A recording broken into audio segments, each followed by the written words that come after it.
Amen, amen, amen. Vriende, vandag is ons hier by mekaar om weer die doop te vier. En klein Karmaitjie word self gedoop, maar elke van ons wat hier sit, word weer herinner aan God se belofte vir ons. God se liefdesverhouding wat hy met ons kom sluit. Ons word weer herinner daaraan dat God gee die eerste tree na ons toe. Dit is hoekom ons die verbondsdoop vier. Die verbondsdoop kom sê, voordat Karmaitjie enigiets kan doen om God se liefde te verdien, en sy is vrek oulik, so, sy steel sy hart, ek seker daarvan. Maar voordat sy ietsie kan doen om ander mense te help, of om elke dag op Bybel te lees, of om elke Sondag kerk toe te gaan, voordat sy 'n keuse kan maak tussen vloek of nie vloek nie, sê die Here reeds vir haar, my kind, ek het jou op jou naam geroep, jy is myne. Ek sien jou raak. Ek gee die eerste tree na jou toe, ek steek my hand uit na jou. God se liefde wil haar hartjie bereik. Natuurlik gaan sy eendag op 'n plek kom wat sy self 'n keuse kan maak. Wat sy gaan moet sê, maar vat ek die Here se hand ook. En dit is waar ons belydenis aflê oor so 'n maand. Gaan hierdie kinders wat gedoop is kom sê, maar ek kies ook die Here. En ek wil soos my ouers, wil ek ook 'n pad saam met die Here stap. En ek het hierdie liefde wat God vir my het ek beleef in my lewe en ek neem dit en ek maak dit my eie. En dis hoekom ons kan nie die doop en die belydenis aflegging apart van mekaar verstaan nie. Dit het ek nou met julle ook gedeel, Eneline. En dit is hoekom julle 'n voorreg het vandag om as ouers hier getuies te kom wees van iets wat tussen God en Karmai gebeur. Maar daar's 'n tweede deel wat by die doop gebeur. En dit is dat julle as ouers kom maak ook 'n belofte teenoor die Here. Julle kom sê vandag, maar julle maak erns daarmee om Karmai te leer van die Here se pad. Julle maak erns daarmee om as ouers God se liefde vir hierdie kindjie te wys. En dit gaan nie net oor wat ons op Sondag doen nie, dit gaan nie oor net dat hulle kategese toe gaan nie, natuurlik is dit verskriklik belangrik, want dis waar hulle leer en waar julle hulle laat leer. Maar dit gaan oor wat ek elke dag doen, in my ingang en my uitgang, dit kom eintlik op hierdie neer, hierdie gebooie wat ek jou vandag gegee het, moet in jou gedagtes bly, jy moet dit inskerp by jou kinders, en met hulle daaroor praat, as jy in jou huis is, en as jy op pad is, ek wil sê as jy op pad is see toe, maar 'n lekker ver pad, of Wildtuin toe, jy moet met hulle daaroor praat as jy in jou huis is, en as jy op pad is, as jy gaan slaap, en as jy opstaan, dit moet so deel wees van julle lewe, dat julle eintlik vir julle kinders kan wys, hierdie is die pad van lewe, hierdie is die pad wat vir jou lewe en lewe in oorvloed gaan bring. Natuurlik kom dit weer neer op, of jy regtig glo die Here se pad is die pad van lewe. Hier in Deuteronomium lees ons so mooi, in Deuteronomium 30, dat God aan die woord is in vers 19. Ek roep vandag die hemel en die aarde tot getuie, dat ek die lewe en die dood aan jou voorgehou het, die seën en die straf. Kies die lewe, sodat jy en jou nageslag kan lewe. Vriende, ons wat hier sit, wat al uit die huis uit is, weet watter impak het ons ouers op ons lewe, goed of sleg. En daai goed wat jou geïrriteer het van jou ma, as jy weer sien, dan doen jy dieselfde goed. Want as ons kinders is ons sponsies, dit gaan lê so diep in ons wese, dat ek later nie eers meer daaroor dink nie, ek doen net wat my pa en my ma gedoen het. Ag, en ek wil sommer net ietsie persoonlik met julle ook deel. Toe ek my eerste Bybel gekry het, was ek nou 'n bietjie ouer gewees. Ek dink my doopbybel het weggeraak, ons is 5 kinders, alles het weggeraak in die huis. Maar toe ek nou my eie Bybel kry, het my ma hierdie woorde voor in my Bybel geskryf. Sy het geskryf, eet hierdie woord want dit is soet en bring lewe. Dit is die impak wat ons as ouers op ons kinders het. En dit herinner ons vandag, wat 'n groot voorreg dit is, dat ons kinders God se kinders mag wees. Maar die tweede plek herinner dit ons aan 'n verantwoordelikheid. Dat my kind moet hierdie pad van Christus leer ken. Hulle moet dit sien in my lewe en hulle moet sien dat dit die pad van lewe is. En dis my gebed ook vir julle twee. En vir ons almal wat hier sit wat ouers is, of jy nou oud of jonk is. As jy 'n ouer is jy 'n ouer en jy het 'n verantwoordelikheid. Ek gaan julle twee dan nou nader roep om hier voor my te kom staan.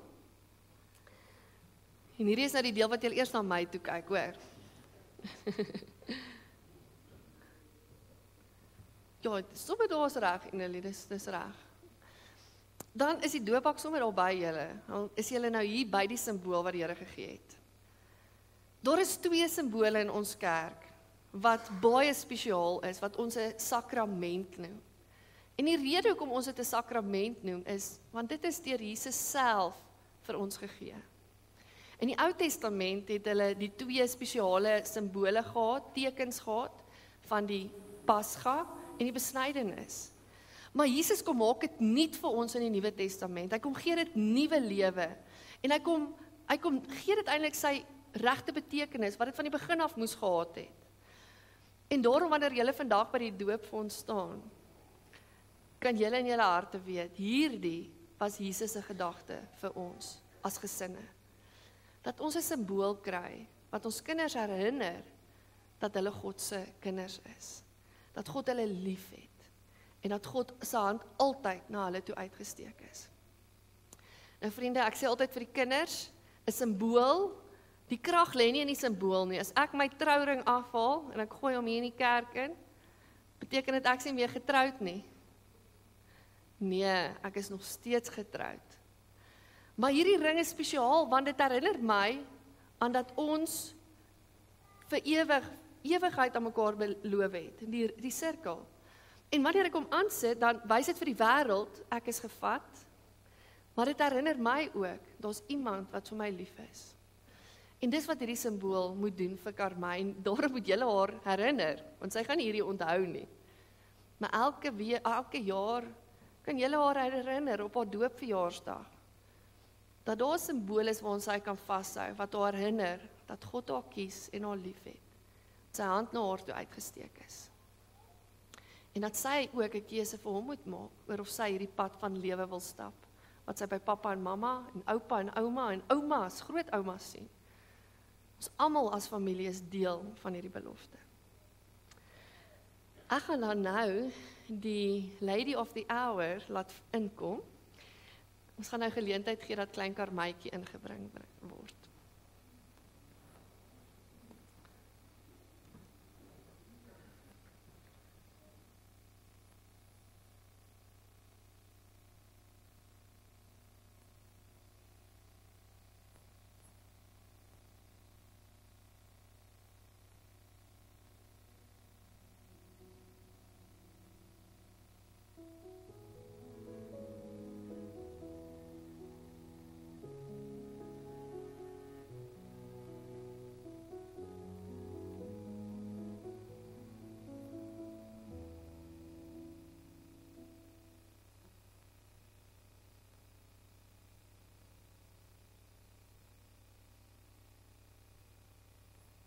Enelie, maar nou net reg help. Hierdie is ook 'n dooprokkie wat aangepas is, nie wat jy's aan hom gedoop. Ja. Jou sissies ook.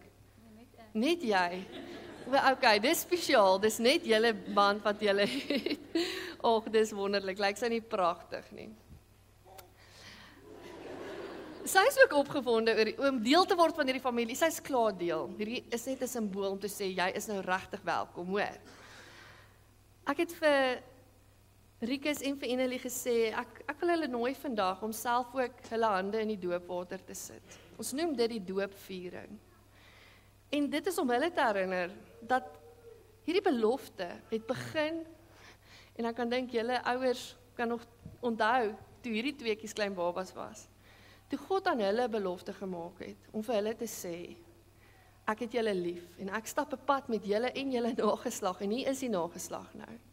En daarom wil ek julle nooi om sommer net, voordat ons begin, net eers hierdie water te voel en te onthou hoe julle self as babas gedoop is.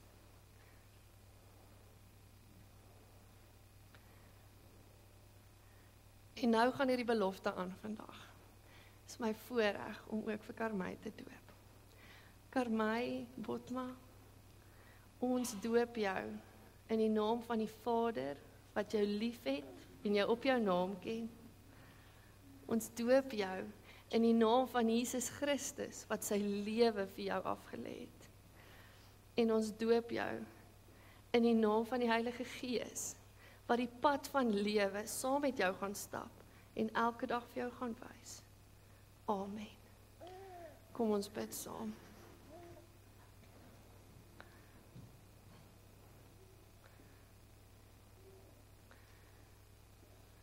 Here Jesus Christus, dankie vir hierdie nuwe lyf in ons familie. Here, dankie dat U so wonderlike planne vir haar het.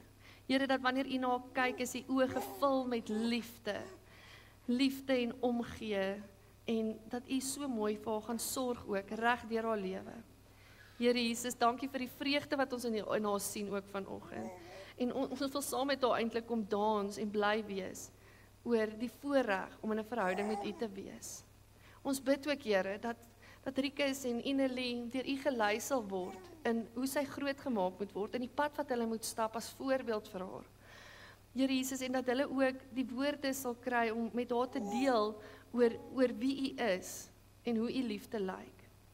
Here Jesus, dat sy ook eendag op 'n plek kan kom en self haar hand in U hand kan sit, omdat sy ook hierdie pad van lewe kies. Ek bid dit, Here, omdat ons weet U is 'n genadige God wat ons liefhet. In Jesus se naam alleen. Amen. Vriende, ons gaan nou vir die oupas en die oumas geleentheid gee om ook hier buite kom staan terwyl ons 'n seënliedjie vir hulle gaan sing. As familie, maar as gesin ook en natuurlik vir Karmay self ook. So Johnny, Wena, my, Arno en Karin, julle is baie welkom om voor te kom staan.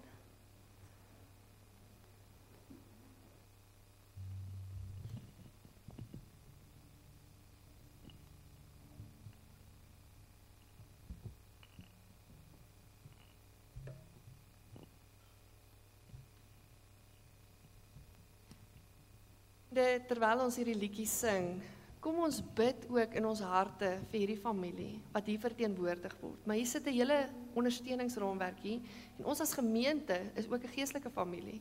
So kom ons bid hierdie seën uit oor hierdie pragtige familie.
gaan nou my kollega vra om ook saam vorentoe te kom.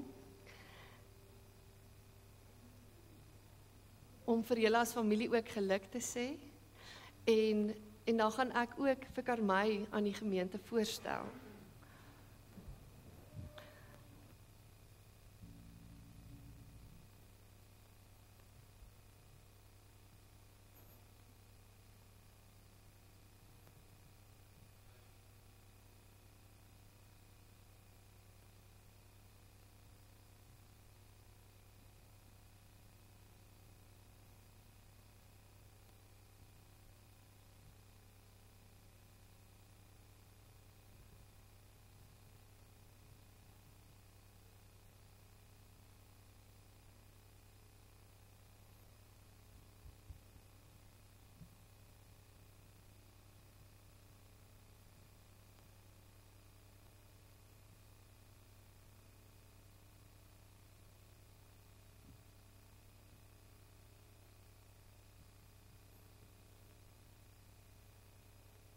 Ek sê, vir wie was dit nou? Ek weet nie eens vir wie nie, maar ek is ook nou reg vir 'n dogtertjie lyfie. Hulle is sommer net sag en spesiaal. Ag vriende, hierdie is ons kind in ons geestelike familie en ons dra die verantwoordelikheid saam met hierdie familie om haar te leer en te wys van Jesus. Vriende, as gemeente wil ek vra dat julle ook sal ja antwoord. Ek vra of julle ook die verantwoordelikheid saamvat om hierdie kindjie van Jesus te leer. Wat is julle antwoord? Wonderlik, dankie. Daar sê julle. Julle kan nog gaan sit weer. Dankie.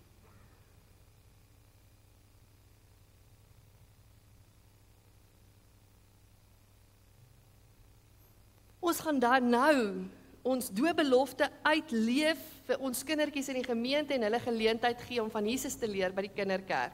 Al die kinders kan saam met Tannie Anne Marie gaan.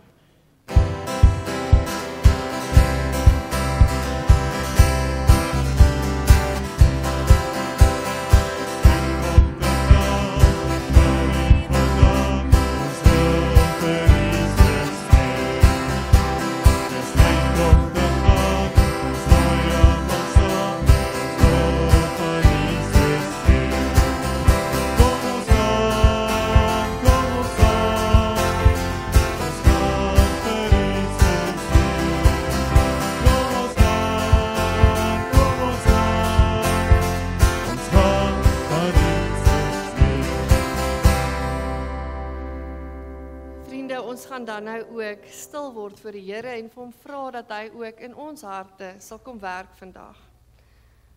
Dat ons vrugbare grond sal wees waarop sy woord sal val.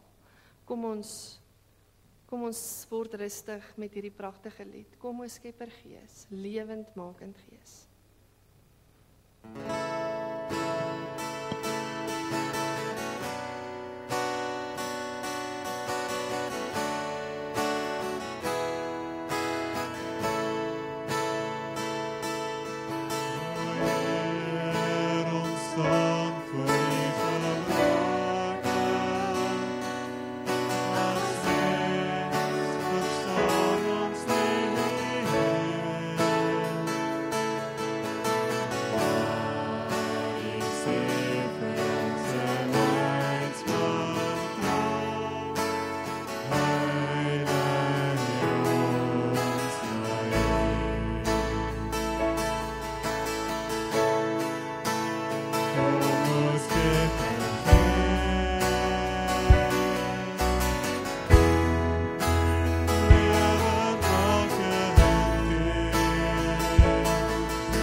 lewemakende Gees.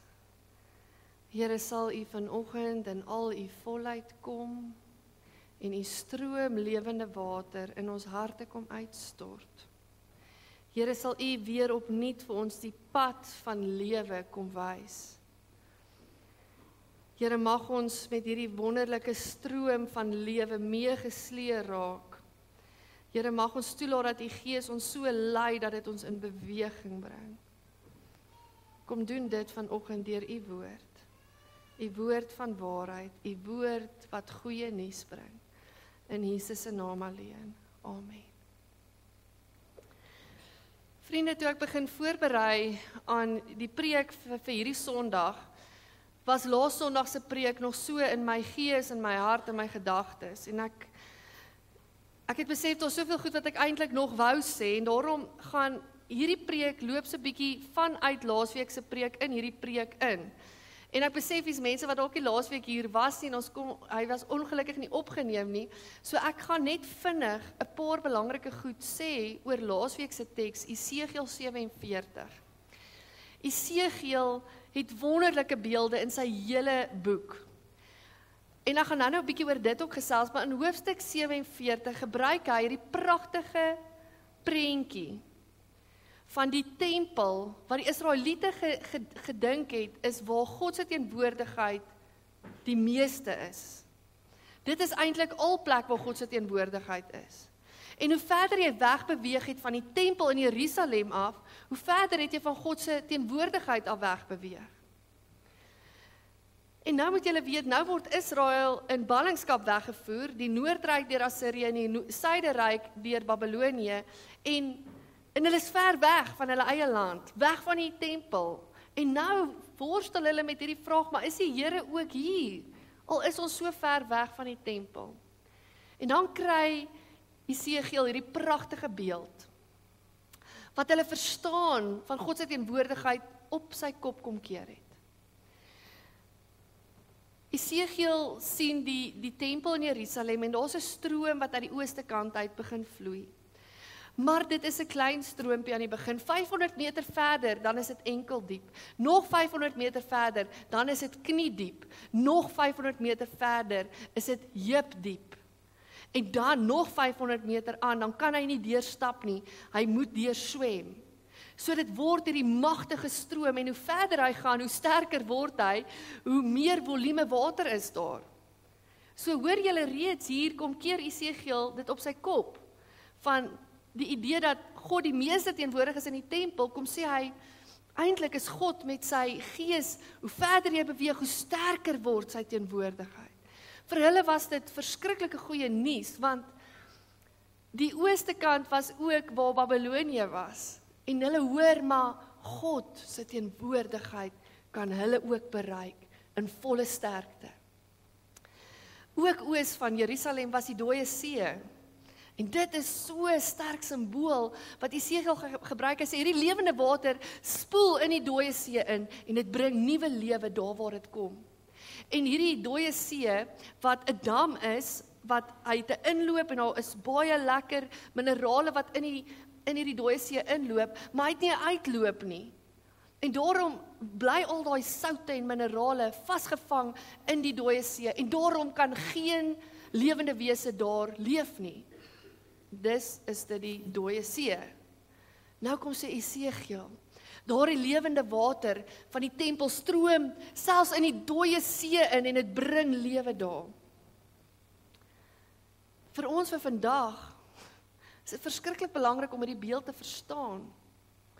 Johannes kom help ons om deur Jesus se bril en deur die Nuwe Testamentiese gebeure na hierdie beeld te kyk. En laaskeer het ek net vinnig daarna verwys, maar ek wil graag dit saam met julle lees, sodat julle vir julleself kan sien.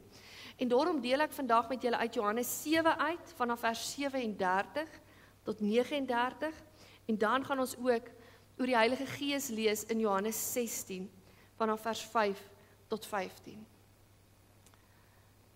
Ek gee net nog so 'n paar oomblikke om vir mense om by die plek te kom. Die opskrif is strome lewende water. En miskien het jou Bybel aantekeninge, maar baie Bybels het 'n asterisk tekentjie wat dan sê, hierdie woorde kom uit Esegiel uit. So dit is ook nie net ek wat dit sê nie, dit is die woorde van Esegiel wat Johannes hier gebruik. Wat Jesus eintlik gebruik. Vers 37. Op die laaste dag, die groot dag van die hittefees, het Jesus daar gestaan en uitgeroep. Hy het hard gepraat. Hy het dit eintlik, ek wil nie sê skree nie, maar hy het dit hard, dit het weer galm. As iemand dors het, laat hy na my toe kom en drink. Met die een wat in my glo, is dit soos die skrif sê, strome lewende water sal uit sy binneste vloei. In Johannes 4 het Jesus gesê, dit gaan van binnekant af uitborrel, soos 'n fontein. En dan sê Johannes vir ons, wat het Jesus hiermee bedoel? Hiermee het hy na die Gees verwys. Want die mense wat tot geloof in hom kom, sou die Gees ontvang. Die Gees was nog nie uitgestort nie, omdat Jesus toe nog nie verheerlik was nie. Vriende, die Gees speel 'n verskriklike belangrike rol in die Nuwe Testament. Die Gees is die lewegewende Gees, die skeppergees, die een wat herskep in die wêreld, maar in my en jou lewe ook. Die Heilige Gees, hoor ons hier, is daardie stroom waarvan Esegiel gepraat het. Wat as waar hy vloei, daar spring lewe voort. Esegiel gebruik ook gedurig die idee van 'n nuwe Eden. En dis nie net Esegiel wat hierdie in sy gees gehoor het, dat daar 'n tyd kom wat die Gees 'n groter rol gaan speel nie. 'n Klomp profete, onder andere Joël ook, maar 'n klomp van die profete van die Ou Testament, praat oor iets wat in die toekoms gaan gebeur, wat nuut gaan wees, wat anders gaan wees, 'n nuwe tyd wat kom, en dat dit met die Gees te doen het. En dan sien ons in die Nuwe Testament gebeur presies dit. 'n Nuwe tyd breek aan. Nou weet julle, in die laaste tyd het ons baie gepraat oor die laaste dae, en julle het dalk video's gesien van die laaste dae. En kyk, as daar gepraat word oor die laaste dae, dan gaan ons in 'n skok in en almal bewe, almal voel so 'n bietjie bang. Want ons hoor net van al die verskriklike dinge van die eindtyd. Maar het julle gehoor, die eindtyd, die laaste tyd is die tyd van die Gees. Dis die dae van die Gees. Joël sê, dit is 'n wonderlike tyd. Die Gees gaan nie meer beperk wees soos in die Ou Testament, net by profete en by konings nie. En nou moet ek ook sê, daardie Gees van God het selfs in die Ou Testament weggetrek van mense af. Die Gees van die Here was eers op Saul, en toe maak hy droog en droog en droog, en dan onttrek die Gees. Maar in die Nuwe Testament breek 'n nuwe tyd in wat die Gees by al die gelowiges is, en in al die gelowiges werk. Joël sê, kinders gaan profeteer, en ou mense gaan visioene sien. Dit is die laaste dae. Dis die dae van die Gees. Ons leef in die laaste dae. Ons leef in die eindtyd. Ons leef in 'n wonderlike tyd, waar die Gees naby gekom het, en my, jou, in ons werk, en die lewe in ons bring, en deur ons bring. So vandag wil ek graag met julle praat oor die Gees, want as ons praat oor die lewegewende water, wat vir my 'n oase is, vir jou 'n oase is in jou lewe, dan moet jy die werk van die Gees verstaan, anders gaan jy dit mis. Vandag se woordjie is verfris. Nou verfris sê iets van, nou kan ek weer beweeg, nou het ek weer my kragte terug, ek voel nou weer myself, nou kan ek weer aan beweeg kom. 'n Oase is gewoonlik in 'n woestyn. Dis nie 'n huis nie, dis nie 'n plek waar jy bly nie, dis 'n plek waar jy deurtrek. Jy drink water, jy word verfris, en dan beweeg jy aan, op pad huis toe. En om die Gees se werk in jou lewe te verstaan, sy lewegewende werk, moet jy beweeg verstaan. En sommer net so kantlyn opmerking, ek en die ander het nou lekkere visioneringsnaweek gehad, en volgende jaar wil ons juist bietjie meer fokus op hierdie beweeg, dat die Here ons in beweging wil bring. Ek wil daarom saam met julle ook lees oor die Heilige Gees, en wat Jesus oor die Gees sê in Johannes 16 vanaf vers 5. Die Die opskrif hier is die werk van die Heilige Gees. Nou gaan ek na hom toe, wat my gestuur het, en tog vra niemand van julle vir my, waar gaan u heen? Maar omdat ek dit vir julle sê, is julle harte vol droefheid. Tog sê ek vir julle die waarheid, dit is tot julle voordeel, dat ek weggaan. Want as ek nie weggaan nie, sal die voorspraak, die Heilige Gees, nie na julle toe kom nie. Maar as ek gaan, sal ek hom na julle toe stuur. En wanneer hy kom, sal hy bewys dat die wêreld skuldig is aan sonde, en dat die reg aan my kant is, en dat die oordeel al gekom het. Die wêreld is skuldig aan sonde, want die wêreld glo nie in my nie. So dit is die sonde waarvan hy hier praat, is ongeloof. Die reg is aan my kant, want ek gaan na die Vader toe, en julle sal my nie meer sien nie. Die oordeel het al gekom, want die owerste van hierdie wêreld, die Satan, is klaar veroordeel. Ek het nog baie dinge om vir julle te sê, maar julle sal dit nie nou kan begryp nie. Wanneer hy kom, die Gees van die waarheid, sal hy julle in die hele waarheid lei. Wat hy sal sê, sal nie van homself kom nie, hy sal net sê wat hy hoor, en hy sal die dinge wat gaan kom aan julle verkondig. Hy sal my verheerlik, want wat hy van my ontvang, sal hy aan julle verkondig. Alles wat aan die Vader behoort, behoort ook aan my. Daarom dat ek gesê het, wat hy van my ontvang, sal hy aan julle verkondig. Dit is die goeie nuus vir my en vir jou wat in die laaste dae leef, is dat God het naby aan jou gekom. God is nou betrokke by jou deur sy Gees, en hy lei jou in die waarheid, hierdie pad van lewe. Vriende, die woordjie wat Johannes hier gebruik is 'n unieke woord, en hy gebruik dit op 'n paar plekke in die Johannes Evangelie. Dis die woord parakleet. Hier word hy vertaal met die voorspraak in vers 7. Nou, 'n parakleet kan eintlik verskillende betekenisse hê in daardie tyd. Maar dit gaan oor die idee van iemand wat 'n spesiale helper is. Wanneer jy in 'n situasie is wat jy nie self kan hanteer nie, en daarom word dit baie keer met 'n advokaat vertaal, want as jy nou aangekla word van iets en jy moet jou wettiese saak stel, dan het jy nie 'n idee wat om te doen nie. En daarom kry jy 'n prokureur of 'n advokaat wat weet wat om te doen. Dit is die idee hier agter. Is ek weet nie hoe om hierdie lewe alleen te leef nie. Ek weet nie hoe ek my pad moet stap nie, maar ek het iemand by my, my spesiale helper, die Heilige Gees, my advokaat, wat vir my kom intree en vir my kom lei. Wat vir my die pad van lewe kom oopbreek en kom wys. Vriende, ek hoop jy hoor saam met my, dat ek en jy as Christen kan nie sonder die Gees funksioneer nie. Wanneer ek en jy in 'n verhouding met Jesus intree, dan ontvang ons die Gees ook. God is God drie-enig. Wanneer ek ja sê vir Jesus, dan kom die Vader, die Seun en die Gees in my lewe in. Maar vriende, die vraag is, laat jy toe dat die Gees jou lei in jou lewe?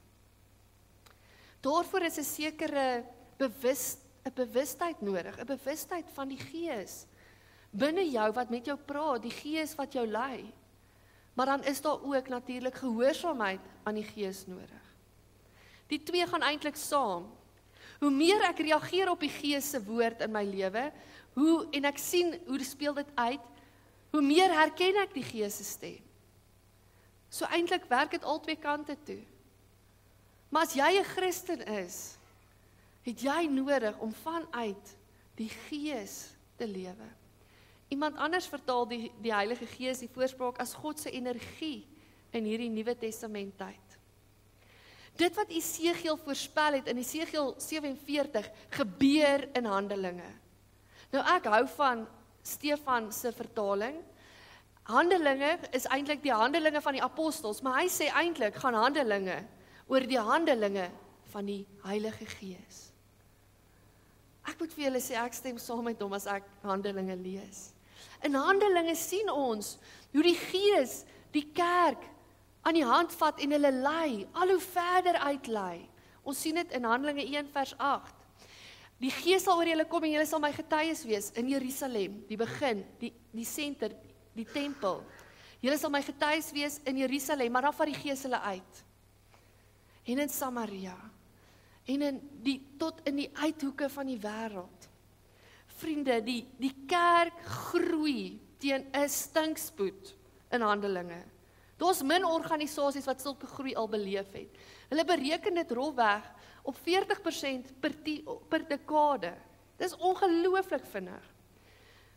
In die eerste 300 jaar, so teen 350 na Christus, groei die kerk, kom ons sê van Jerusalem, min of meer 120 mense bereken hulle, met 'n paar dalk in Samaria en so, maar 120 mense in Jerusalem, groei hy na 2/3 van die totale bevolking wat in daardie tyd geken was, van die antieke bevolking. Dit is teen watter spoed die kerk gegroei het. Dit was die Gees, wat die lewende stroom was, wat met 'n fors uitgegaan het, en groter en sterker geword het, hoe verder hy uitbeweeg het. Vriende, as ek hierdie goed lees oor die Gees in Esegiel, in Johannes en in Handelinge, en Paulus wat sê, ons moet agter die Gees aanloop, hy gebruik heeltyd die woorde loop, in ons lewenswandel moet ons loop soos Christus, en ons moet agter die Gees aanloop, dan lyk dit vir my, asof ons DNA as Christene is, om te beweeg. Is dat ons juis lewegewende water gaan beleef in ons binnekant, wanneer ons beweeg met die boodskap van Jesus Christus. Meeste van julle weet nou al in die tyd dat ons diereliefhebbers is, en ek weet nie of julle dit al beleef het, as jy dalk by dieretuin gekom het, of selfs partykeer by van die parke, en dan is daar hierdie leeu, hierdie maanhaar leeu, met al sy krag, en met sy trots wat hy uitstraal, en jy weet hy kan die wêreld verower, maar hy is net in so 'n hokkie vasgevang.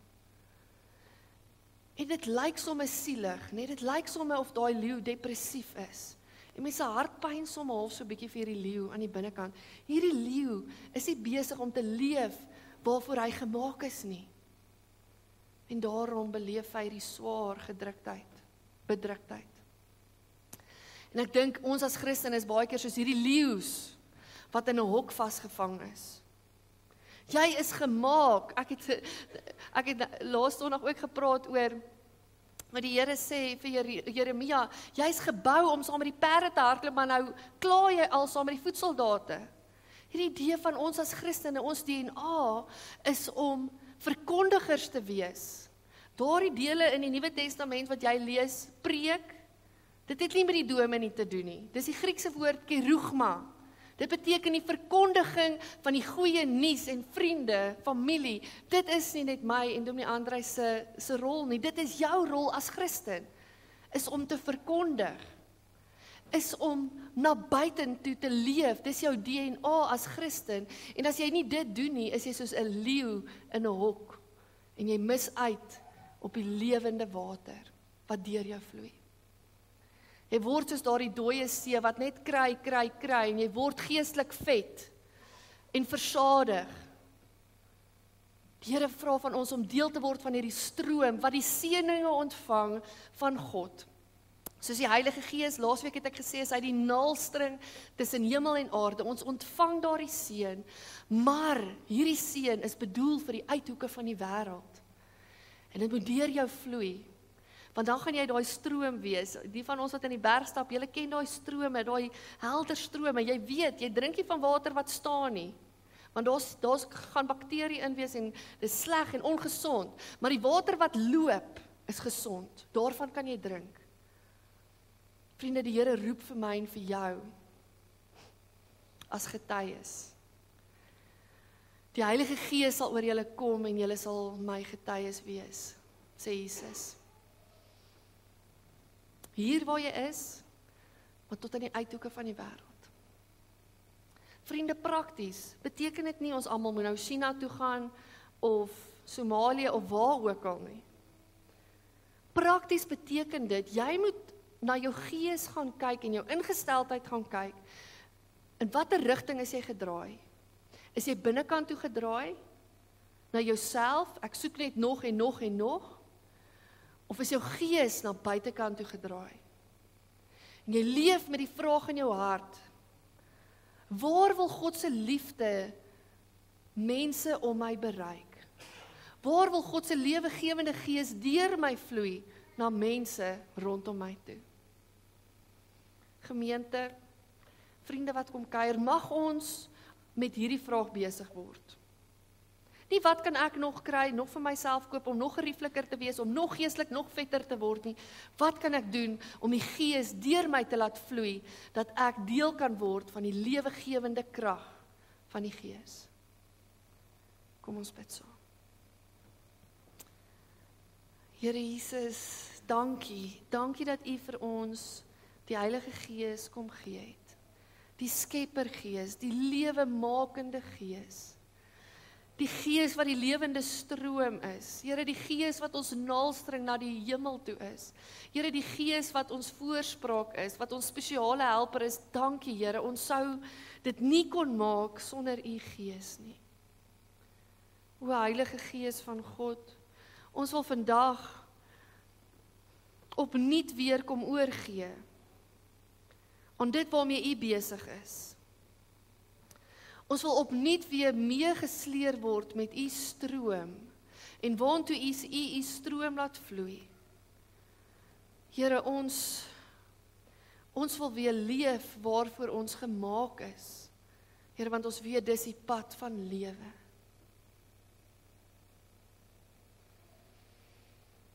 Here, dit is hierdie woorde is so soet, Here. Hierdie woorde bring lewe en daarvoor sê ons vir U dankie. Help ons om dit te glo en te vertrou en U te gehoorsaam. In Jesus se naam alleen.